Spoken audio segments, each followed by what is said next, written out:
Good morning. It's Maureen. Welcome back to Words Matter. So let's share some words. Today, I want to talk about the importance of context. Sometimes when I talk, I'm not very good about giving the context of a situation. This can lead to some confusion. My husband luckily knows me enough that usually he can figure out what I'm talking about, but he always gets on to me telling me I need to give some more context. I was thinking about how true that is and how when we read the Bible also, we need to be sure that we're understanding the context of the Bible verse, what is going on in the situation, what is the chapter about, what is the book about, because it gives us a deeper understanding of that whole situation, and it can also help us to not have a misunderstanding of what the verse means. It helps also whenever we look up similar verses in other parts of the book. And the same is true when you're trying to get to know someone and understand a situation.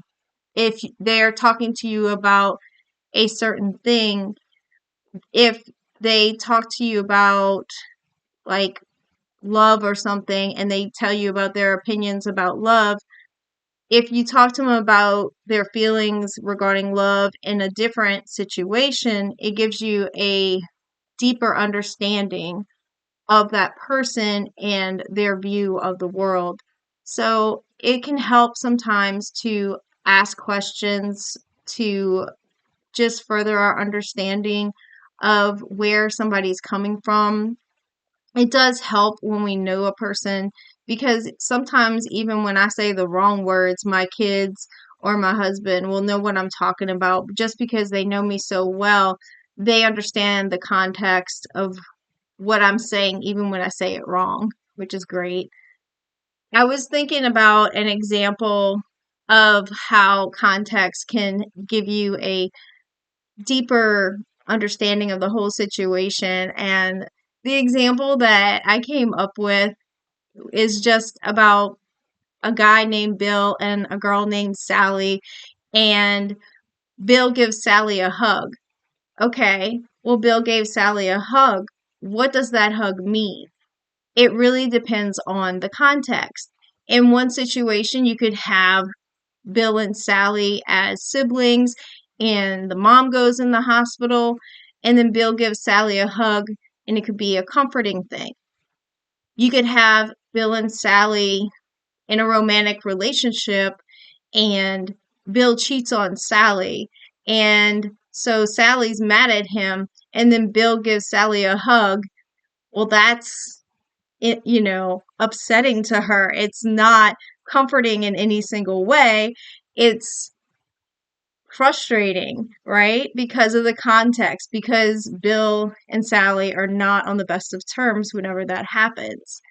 You could have Bill and Sally as friends, and Bill moves away to another state, and then later on in life, he visits, and Bill and Sally hug, and it's a happy friendship thing because they haven't seen each other in so long.